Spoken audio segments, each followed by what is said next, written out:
At 73, I eat 3 of these seeds every morning. My wife can't believe I get hard like this again. My name is Anthony. I am 73 years old. Last month, my doctor looked at my blood work and went quiet for a long time. Then he looked up at me and said my testosterone was higher than it had been at my last test 5 years ago. Not by a little, by a lot. He asked if I had started any new medication. I told him no. He asked if I had changed anything. I told him I eat 3 seeds every morning with my breakfast, and I changed a few things about how I live. He wrote something in his file, shook his head, and said he didn't have an explanation for it. I do.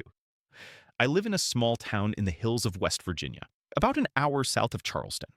Spent 22 years in the Army, infantry first, then logistics. Retired as a sergeant first class. I have been married to the same woman for 47 years. Her name is June. She is the most patient person I have ever known. And I say that because she stayed through the years when I gave her very little reason to. I am telling you this today because 3 years ago, I could not have made this video. 3 years ago, I was a man who had stopped working the way a man is supposed to work. And the worst part was not the failing. The worst part was pretending it did not bother me. Getting into bed at night and turning away like I was just tired. Waking up in the morning and avoiding her eyes. Telling myself it was age. It was normal. It was what happens. But I knew, and she knew, and neither of us said a word. If you are watching this and you know that silence, the one between you and the woman who shares your bed, the one where neither of you mentions what is not happening anymore, then I need you to stay with me until the end. Because what changed everything for me is something I am going to share in this video, and it is not what any doctor ever told me. It is not a pill. It is not a procedure. It is something I stumbled into because I was too stubborn to accept that the man I had been was gone. Stay until the end. What comes later is the part that matters most. The problems started around 68. I noticed it gradually, the way you notice a roof starting to leak. First, it was once in a while. Then it was most of the time. Then it was every time. I would lie there afterward feeling like something had been taken from me. Not just the act, but the confidence, the sense of being whole. June never said anything harsh. She is not that kind of woman. But I could see it in her face. A sadness that she tried to hide and could not quite manage. That was worse than any words she could have said. I went to the VA hospital, sat in that waiting room with 30 other men, all of us pretending we were there for something else.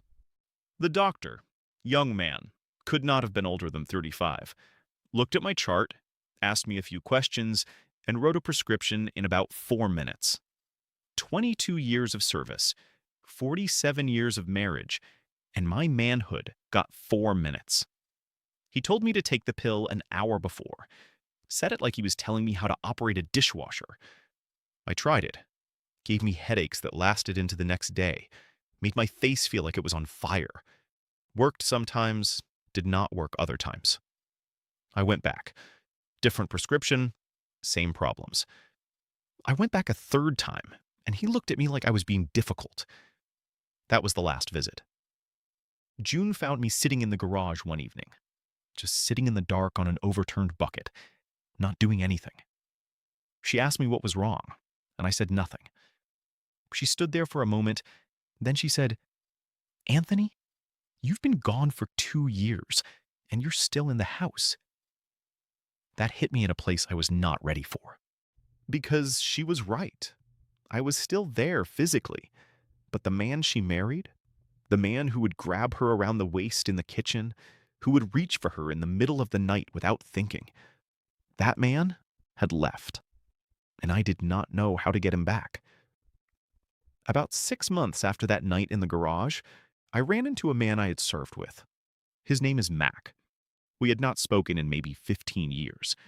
He was 76 at the time, and I will tell you, the man looked different from how I remembered him, but not the way you would expect. He looked better, more color in his face, steadier on his feet. There was something in his eyes that I recognized from the old days, a kind of sharpness, a kind of aliveness that men lose and then pretend they never had. We sat at a diner for 2 hours, and at some point, after enough coffee to float a boat, I told him the truth. I did not plan to. It just came out. I told him about the VA, about the pills, about the garage. He listened without interrupting, which is something most men do not know how to do. Then he said something I have never forgotten. He said, "Anthony, the pills don't work because they're trying to force something that your body already knows how to do. The problem isn't that the machine broke. The problem is you stopped feeding it what it needs." He did not tell me what to do. He told me to start looking at what I was eating, what I was doing with my gut, and how my body was processing what I put into it. He said most men over 60 have a gut that is working against them instead of for them, and that until I fixed that, nothing else would make a lasting difference. That was the first time anyone, not a doctor, not a specialist, not a pharmacist, had ever talked to me about the connection between my stomach and what was happening below my belt. The first thing I changed was the simplest: 3 seeds. Every morning. Pumpkin seeds. I eat exactly 3 tablespoons with my breakfast, sometimes on oatmeal, sometimes just straight out of my hand with a cup of coffee. The reason is something I did not understand until I started reading about it, and even then it took me a while. Pumpkin seeds are one of the highest natural sources of zinc, and zinc is the mineral your body uses to keep testosterone from being converted into estrogen. After about 50, your body starts making more of an enzyme that takes your testosterone and turns it into a female hormone. It is a slow, silent process, and most men have no idea it is happening. A researcher at Wayne State University published a study showing that men with low zinc levels had measurably lower testosterone, and that restoring zinc through diet, not pills, not injections, just food, brought those levels back up within months. The mistake most men make is taking a zinc supplement and thinking that is enough. It is not. A pill sits in your stomach, and your body absorbs maybe a fraction of it.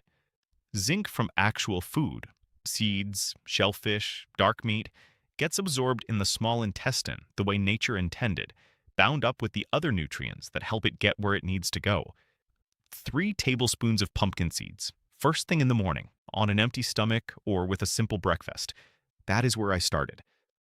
If you have stayed with me this far, then I know you are not here by accident. I know something I said already touched a nerve, because you would have scrolled past by now if it had not. I am not a doctor. I am not selling anything. I am a 73-year-old man sitting in his living room in West Virginia, trying to reach the men that no one else is talking to. If any of what I have said matters to you, hit the subscribe button. Share this with someone who needs to hear it. Not for me. For the man in your life who is sitting in his own garage right now, in the dark, pretending nothing is wrong. Now, I want to tell you about something else, and I want to be honest about how I got here, because I do not want you to think I am the kind of man who goes looking for things in bottles. I am not. I spent 22 years in the Army. I believe in discipline. I believe in hard work. I believe that if your body is failing, you push harder, you train harder, you eat cleaner, and you do not look for shortcuts.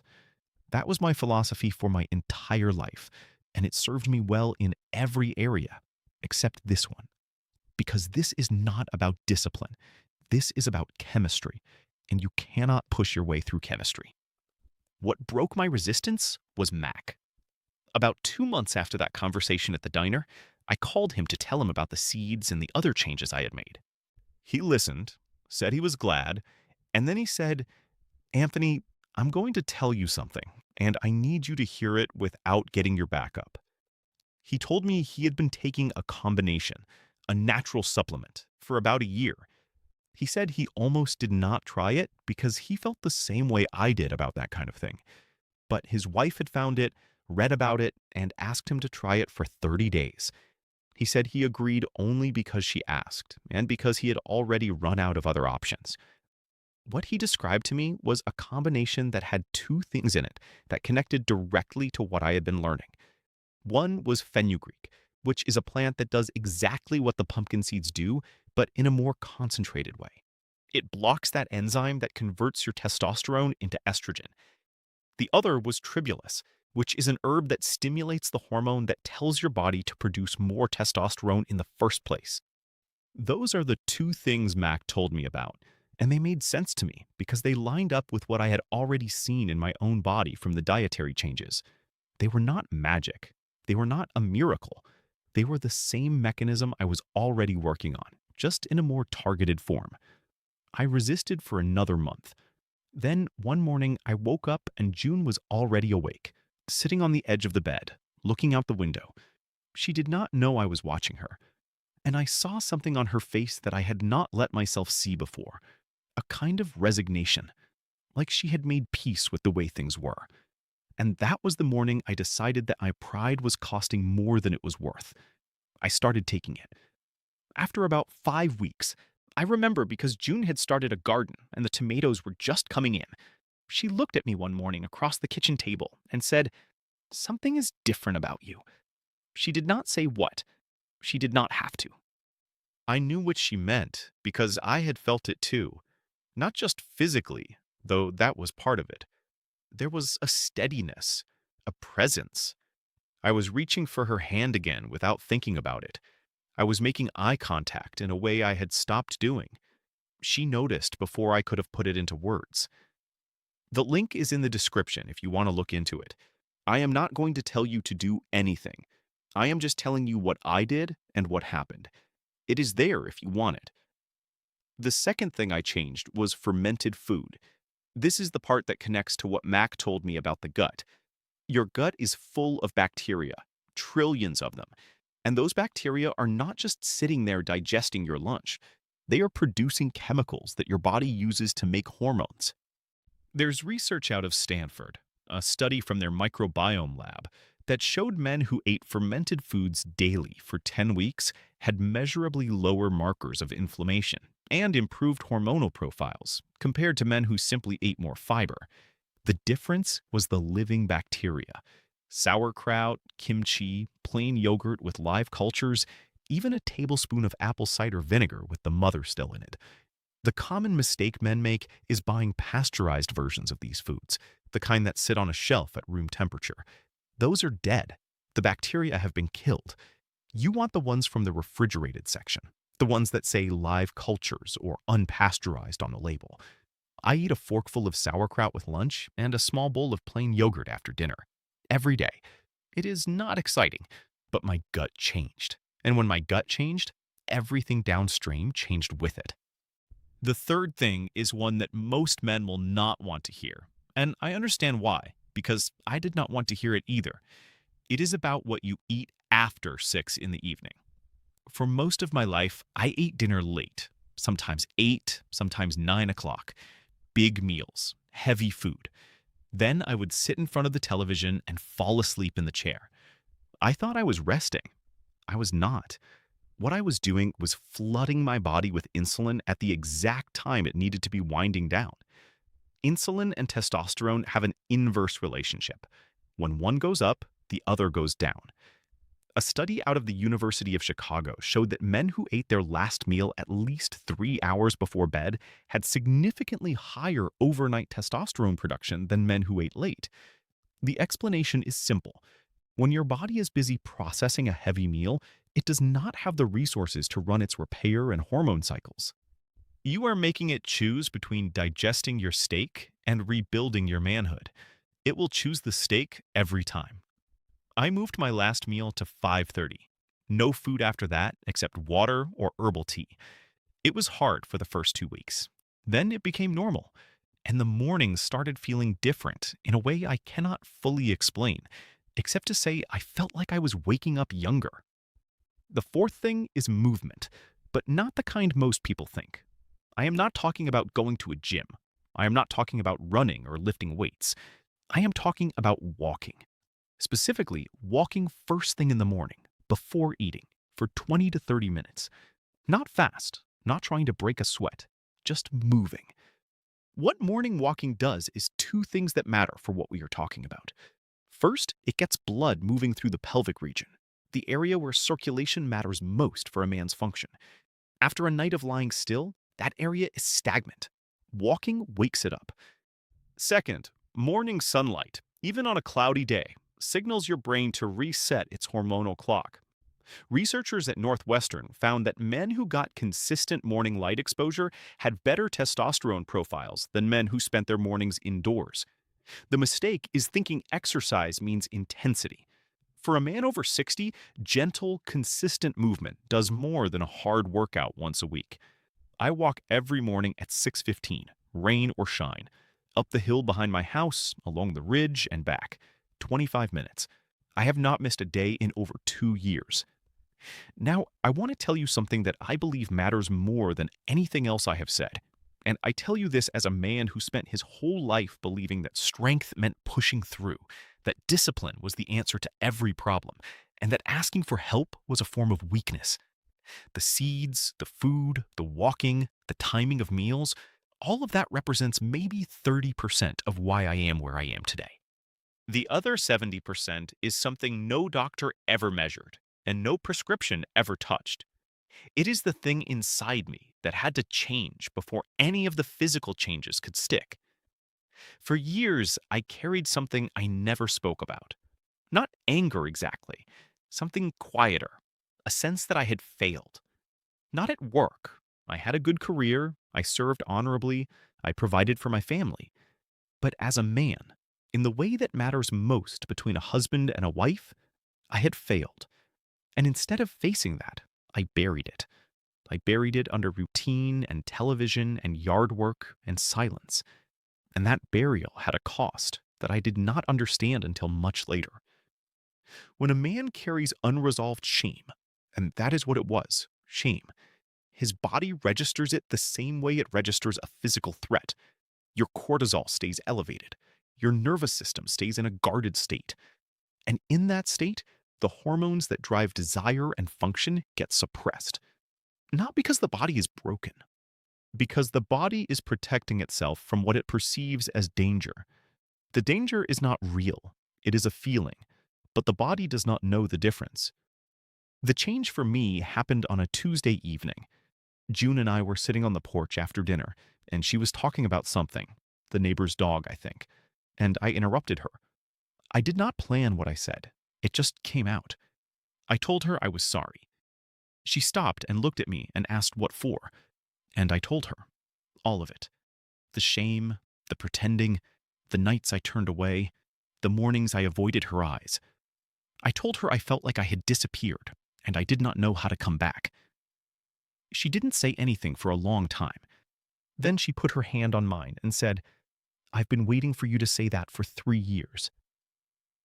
That conversation did more for me than any seed or supplement or morning walk, because it released something. I could feel it in my body, a loosening, like a fist that had been clenched for years finally opening. My sleep changed that night. I slept deeper than I had in months, and in the weeks that followed, it was as though my body had been given permission to function again. The cortisol went down, the tension went down, and the man I had been started coming back. Not all at once, but steadily, like a tide returning. I believe that every man watching this carries something similar. Maybe not the same story, but the same weight. The unspoken thing. The conversation you have been avoiding. The truth you have not said out loud. And I am telling you, not as a doctor, not as an expert, but as a man who lived it. That weight has a physical cost. It suppresses your hormones. It tightens your blood vessels. It keeps your body in a state of quiet emergency that no amount of seeds or supplements can fully overcome on its own. You have to put it down.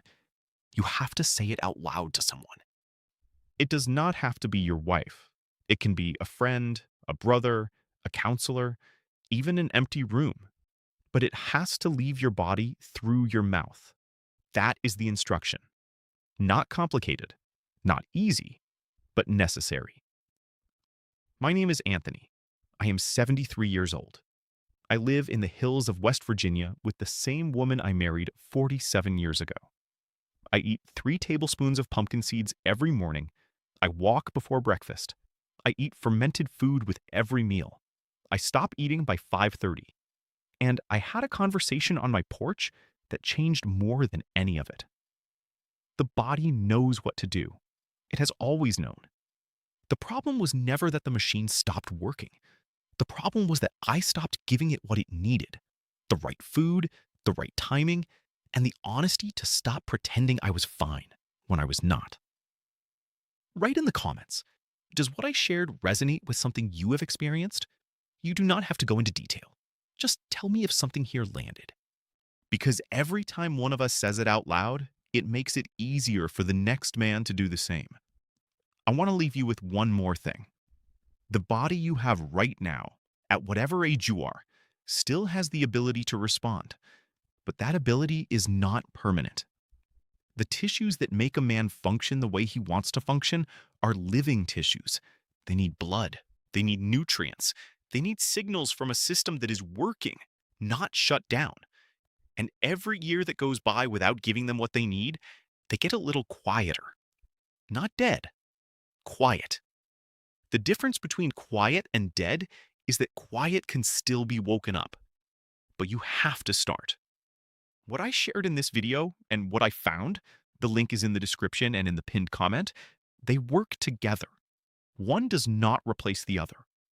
Go there, read it, take your time, decide for yourself. The men I have known who came back from where I was all had one thing in common. They did not wait until they were ready. They started before they believed it would work.